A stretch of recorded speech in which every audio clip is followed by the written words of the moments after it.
अलग है। हम जैसे लोग सिर्फ देखकर सीखते हैं आपसे। पंकज जी, कुछ सवाल है मेरे आपसे कि मिर्जापुर के बाद लोग आपको कालीन भैया से अलग सोच ही नहीं पाते। तो आप जब बाजार में जाते हैं तो कालीन भैया की छवि ऐसी होती है कि लोग आपको फ्री में या आपके रेट कम कर देते हैं सब्जी। ऐसा नहीं है, क्या है ना प्रिया जी कि रियल लाइफ और रियल लाइफ में बहुत अंतर होता है। और आपको मिर्जापुर का कालीन भैया याद आ रहा है, लेकिन मैं तो आज भी अपने आप को वही पंकज मानता हूँ। और बाजार में मैं बिल्कुल देसी आदमी हूँ, मेरा जीने का तरीका आज भी देसी अंदाज में है। तो मैं उसमें कुछ दिखावा नहीं है मेरे पास। और फ्री देते तो मेरे लिए तो बहुत बढ़िया बात है, कोई और फ्री दे रहा है।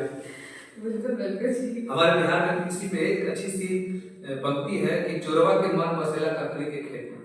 अगर ऐसा हो तो हम तो हर मार्केट में जाएं और कालीन भैया का धोखा खाएं, तो वो पर्दे में ठीक लगता है। बिल्कुल बिल्कुल पंकज जी, आपका अंदाज ही अलग है। आप इस तरीके से बोलते हैं, ऐसा लगता है मैं बिहार पहुंच गई हूँ। अरे आइए। अच्छा पंकज जी, मैं जानना चाहूंगी कालीन भैया रियल लाइफ में के पंकज जी से कैसे सिमिलर है, और अगर नहीं तो आप कालीन भैया से क्या ऐसा है जो आप हमें रियल लाइफ में लेना चाहेंगे जिससे आपको फायदा हो, और क्या नहीं लेना चाहेंगे? देखिए बात क्या है ना कि किसी भी आप कैरेक्टर के ऊपर जाते हैं ना, तो वो तो एक डायरेक्टर का स्क्रिप्ट है। कालीन भैया मेरे लिए एक किरदार था, पर पंकज जो मैं आज दिख रहा हूँ ना, बस ये पंकज है। पर मैं हर कैरेक्टर के अंदर अगर मैं उसको प्ले करता हूँ तो मैं ये जरूर ध्यान रखता हूँ कि किसी भी किरदार में जाने से पहले पंकज त्रिपाठी भी उस किरदार में जिंदा रहे। अगर मैं पूरी तरह कालीन भैया या किसी को क्रिएट करता हूँ तो मैं अपनी अस्तित्व को खो दूंगा। तो मैं दोनों को ध्यान में रख के और स्क्रिप्ट और सिचुएशन का जो डिमांड होता है उसके अकॉर्डिंग में काम करता हूँ। सही, अपनी आइडेंटिटी नहीं खोनी चाहिए। और आप नहीं होते हैं, आप मुझे यहाँ कालीन भैया नहीं लग रहे हैं। मैं पंकज जी के साथ बैठ के जी जी जरूर। अच्छा तो पंकज जी, एक बात मुझे हमेशा कंफ्यूज करती है कि जब भी आप कैमरा पे आते हैं तो पंकज त्रिपाठी नहीं रहते, आप कुछ और ही, जो कैरेक्टर आपको दिया जाता है आपको उसी तरीके से हम देखने लगते हैं। मतलब जैसे आपकी आइडेंटिटी, आप यहाँ बैठ गए हैं, मैं आपको ही गलत तरीके से पंकज जी जो नेचर है आपका वो देख पा रही हूँ। आप जब स्क्रीन पे कैमरा पे आते हैं तो अगर मैं आपको, जैसे मैंने गैंग्स ऑफ वासेपुर भी देखी, तो गैंग्स ऑफ वासेपुर में भी आपका एक रोल था जिसमें आप वो थे चॉपर, बहुत डिफिकल्ट था। आपको पता है वो रोल, मैं आपको बता दूं कि मैं प्योर वेजिटेरियन हूँ, कभी किसी को कटते नहीं देखा। और गैंग्स ऑफ वासेपुर में बनारस की शूटिंग थी वो, और पूरे फिल्मों में मुझे रियल में कुछ खाना में लेके गया जहाँ पे अंश काटा गया था। आप सोच सकते हैं कि मैं हर एक टेक के बाद जाके वॉमिट करता था, बट मैंने अपने एक्सप्रेशन में या अपने उस एक्ट में कहीं ये फील नहीं होने दिया। मुझे लगा कि मैं पक्का कसाई हूँ, मैं काट के रखूंगा।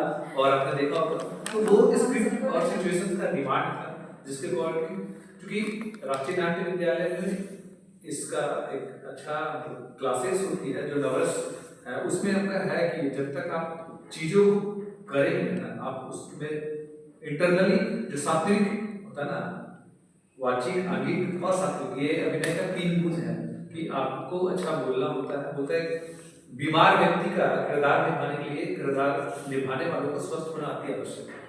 तो आप उस किरदार में कसाई का रोल कर रहे हैं, तो आप अगर ये बोलेंगे नहीं मुझे तो, मैं तो वेजिटेरियन हूँ, तो नहीं हो पाएगा। और अनुराग ऐसे डायरेक्टर को तो फिर बात ही कुछ और है। वो तो ऐसे ऐसी जगह कैमरा छुपाते हैं जहाँ आप सोच भी नहीं पाते। मैंने सुना है वो कट भी नहीं बोलते जब तक वो सेटिस्फाई ना हो। उसमें असिस्टेंट डायरेक्टर जो थे वो, उनको जेल भी हुआ है। और बड़े ही प्रसिद्ध अभिनेता है आज के डेट में, क्या नाम था, मैं नाम भूल गया उनका, विक्की कौशल। अच्छा। विक्की कौशल गैंग्स ऑफ वासेपुर के असिस्टेंट डायरेक्टर थे, और बोकारो में पुलिस पकड़ लिए। आपने देखा होगा गैंग्स ऑफ वासेपुर में गुपचुप खाने का सीन है, वो अनुराग हम लोग को बताया नहीं था कि वो सीन शूट भी होगा। बोला यार चल गुपचुप खाते हैं, हम लोग गुपचुप खा रहे हैं, वो खिड़की से शूट कर लिए, बार बार देखते रहो। और डायरेक्टर अगर क्रिएटिव होना तो वो रियलिस्टिक जो एक्ट है ना वो वहां पे आता है। अगर वो मेरे को बोलता तेरे को गुपचुप खा के शूट कराना है, तो हो सकता है गुपचुप में जो गाढ़ा चबाने का अंदाज है थोड़ा बदल जाए, लेकिन जैसे नॉर्मल खा रहे थे तो वो रियलिस्टिक है। बिल्कुल सही है। अच्छा तो पंकज जी, आप हमेशा से एक्टर ही बनना चाहते थे या आपका कोई और ख्वाब था? देखिए मैं पटना मौर्य होटल में काम करता था। अभिनय की जो है ना रुचि तो बचपन से था, गांव में नाटक करते थे पिताजी का। पर हमारे बिहार में क्या है कि नाटक में कोई करियर होगा ये मुझे नहीं पता। मैं लोगों को बताता था मैं नाटक करता हूँ, तो बोलते थे हाँ ड्रामा तो ठीक है, इसके अलावा क्या करते हो? बोले मैं ड्रामा ही करता हूँ। अरे यार नाटक करना तो ठीक है, करियर के लिए क्या करते हो? दैट मीन्स आप समझ रहे हो ना कि करियर में नाटक की अहमियत नहीं होती है। तो मैं मौर्य होटल में रहता था, इत्तेफाक से मनोज वाजपेयी जी एक बार आए, उनका चप्पल छूट गया था वहाँ पे, तो वो चप्पल मेरे लिए भगवान राम के खड़ाओं की तरह काम आया, और मैं आज भी उनसे प्रेरित हूँ। भैया से जब भी मुलाकात होती है तो मैं वो दृश्य याद करके भावुक हो जाता हूँ। अच्छा, बाकी अगर हम अभिनय नहीं करते, क्या करते हैं, तो वो वक्त की बात है।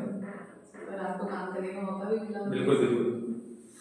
जी चलिए पंकज जी, अब हमारा आखिरी रैपिड शो का पार्ट है जो बहुत ही मजेदार है। तो रैपिड फायर क्वेश्चन होंगे, तो वो आपकी गोलियों की तरह ही होगा, एक जवाब एक सटीक।